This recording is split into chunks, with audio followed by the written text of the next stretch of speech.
Zenemarádosnak. Tomba.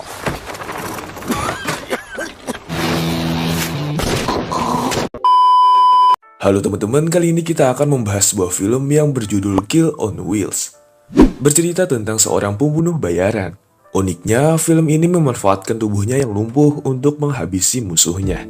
Bersama dua temannya yang juga menderita cacat fisik. Jadi daripada lebih lama, yuk kita mulai ceritanya, man. Film diawali dengan seorang pria lumpuh bernama Rupazov. Dia adalah pembunuh bayaran terhebat pada masanya. Sampai akhirnya kini ia lumpuh selama 3 tahun belakangan. Kemudian pria ini bernama Zoli. Bisa dibilang dialah pemeran utama di sini. Dan teman yang selalu membantunya bernama Adam. Mereka sama-sama cacat dan sekarang mereka tinggal di asrama. Zoli juga sering membuat sebuah komik. Ia mengisi waktu luangnya.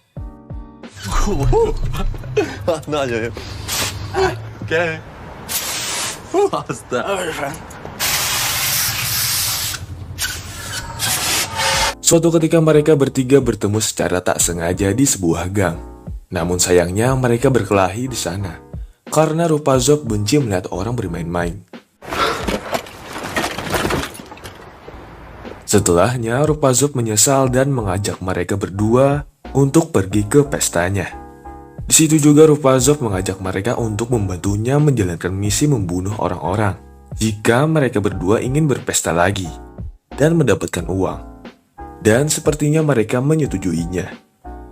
Beberapa hari kemudian Zoli hendak dioperasi karena katanya mantan suami ibunya membayar penuh operasi tersebut. Bagi Zoli itu bukan kabar gembira. Zoli malah kesal atas keputusan tersebut dan menolaknya. Sebab sang ayah dulunya meninggalkan keluarganya saat mengetahui Zoli cacat. Cerita berpindah di mana Rupazov mendapatkan misi dari bosnya yang bernama Rados. Selanjutnya ia menunggu target datang. Yap, saat mereka datang, tentu saja Rupazov diremehkan di sana. Karena ia lumpuh, pria itu lalu menancapkan pisau ke kaki Rupazov dan nampak ia terlihat biasa saja dan mengatakan bahwa ia memang tidak merasakan sakit lagi di kakinya. Lantas pria itu menendangnya hingga Rupazov terbatuk-batuk dan rupanya itu akting dari Rupazov agar ia bisa mengambil pistol di plastiknya.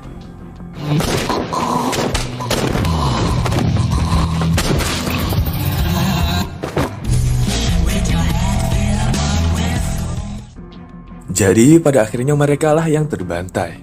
Kemudian datanglah ambulan dan ia dirawat oleh seorang suster yang merupakan wanita yang dicintainya. Rupanya Rupazov mengajaknya untuk nonton bioskop bersama. Namun ia menolaknya karena katanya ia telah bertunangan. Hal itu tentu saja membuat Rupazov sakit hati.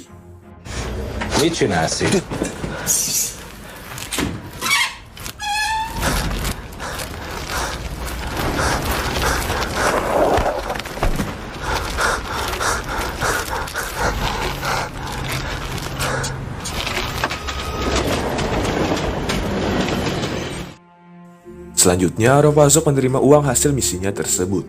Dan sang bos mengatakan bahwa tidak ada yang boleh tahu tentang pekerjaan tersebut. Juga tidak boleh ada orang yang membantunya. Rupazov mengiyakannya, yang padahal ia dibantu dua rekannya yang cacat sebelumnya. Beberapa hari berikutnya, Rupazov melatih kakinya agar bisa kembali berjalan. Dan kebetulan ia bertemu Zoli. Nah, di sana Rupazov menyuruhnya agar tidak usah lagi membantu dalam misi pembunuhannya. Akan tetapi Zoli menolak dan ingin terus bekerja sama. Lagi dan lagi, ibu Zoli datang untuk membujuk anaknya mau menerima uang ayahnya agar bisa melakukan operasi. Namun sayang, Zoli tetap keras kepala tidak mau menerimanya. Cerita berpindah di mana Rupazov ingin memberi Zita sebuah bunga. Namun lagi-lagi ia patah hati kembali saat ia melihat calon suaminya. Kembali ia mendapatkan misi untuk membunuh seorang pejabat, di mana ia memanfaatkan dirinya yang lumpuh agar tidak dicurigai.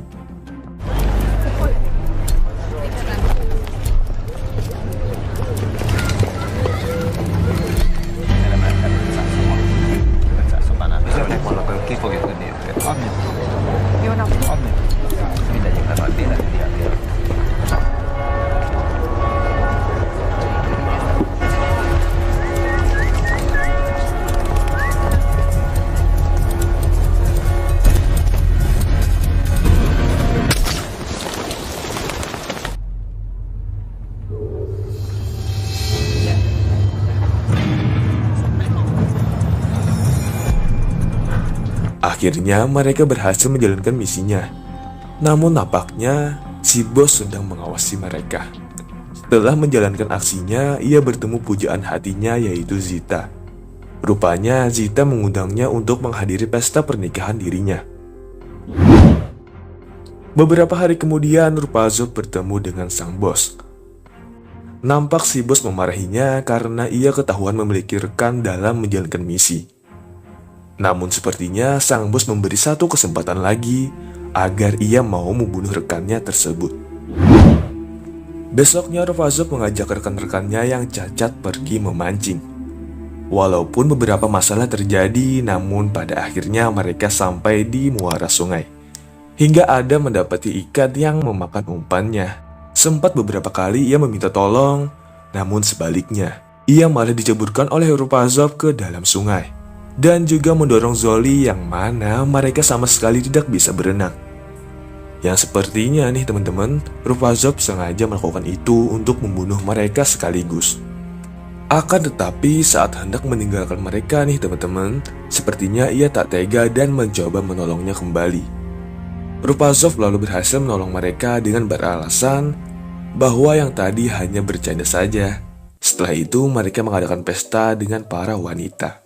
Di situ Rupazov bercerita tentang wanita yang dicintainya. Dan nampak para wanita itu ingin membantu Rupazov.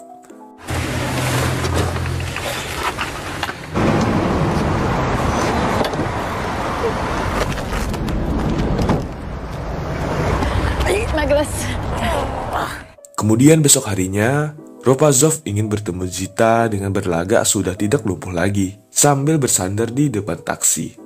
Namun setelah sekian lama menunggu, ternyata hari itu Zita tidak bekerja seperti biasa, membuat Rupazov putus asa berharap padanya.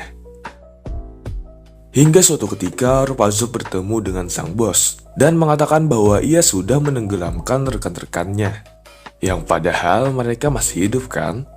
Di situ juga si bos memberi misi lagi untuk membunuh seorang bos bandar lainnya di suatu tempat rahasia, yang mana itu memiliki upah berkali-kali lipat dari biasanya, yang membuat Rupazov mau menerima misi itu.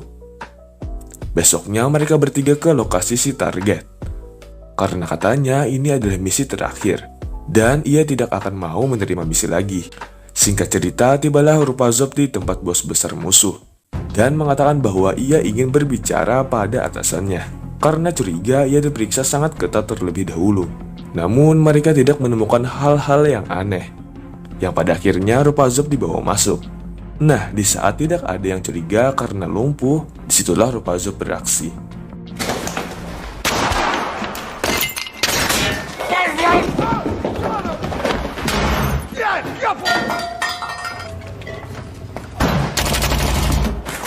Forza va! Hey!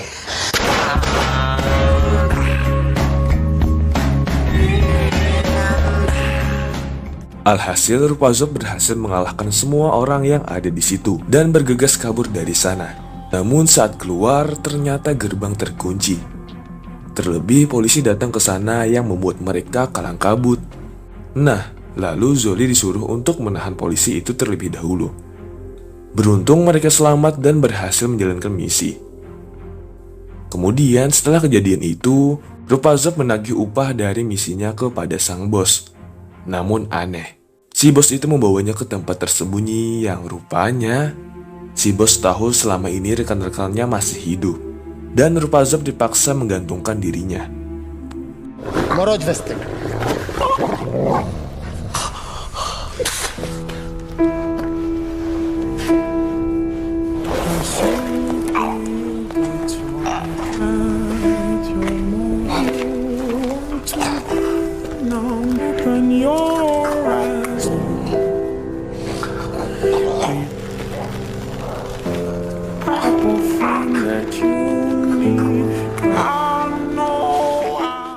Tak disangka Rupazov masih berhasil meloloskan diri dari sana. Sepulangnya ia memanggil rekannya untuk berencana pembalasan dendam.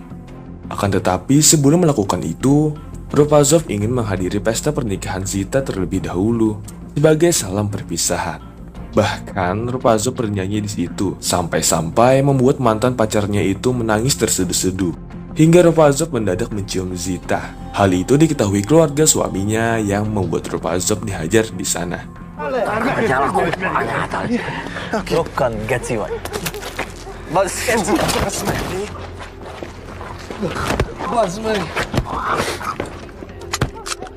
Namun di situ Zoli datang dengan mengancamnya dengan pistol, lalu membawanya pulang. Singkat cerita, setelah beberapa hari mengintai rumah si bos, Zoli dan Ropazov muncul di rumah tersebut dan mengatakan bahwa ia hanya ingin upah sebelumnya. Akan tetapi si bos mengancam jika ia bergerak sedikit saja, maka para anjing miliknya akan menyerang mereka. Tak disangka Ropazov tetap bergerak dan mengambil pistolnya untuk menembak gas pemadam di sana, yang membuat para anjing itu ketakutan dan berlarian keluar. Tak ada pilihan lain, sang bos menyerang Ropazov dengan sebilah pisau. Akibatnya Ropazov mendapatkan beberapa tusukan dan anehnya Zoli tidak menembaknya, hingga Ropazov mati terlebih dahulu. Setelah berhasil membuat mereka mati, Zoli lalu mengambil uang di sana agar ia bisa membayar operasinya. Sampai pada akhirnya saya tahu fakta di akhir film ini, bahwa Ropazov yang kita bicarakan adalah sosok khayalan dari Zoli yang menggambarkan sosok ayahnya di sana. Karena sama sekali ia tidak pernah bertemu ayahnya dan hanya memiliki satu foto sang ayah. Terlihat di sini ia memberikan komik itu kepada ayahnya. Juga komik tersebut akan diterbitkan oleh Zoli. Dan film pun selesai. Tolong bantu like video ini ya teman-teman. Terima kasih dan bye.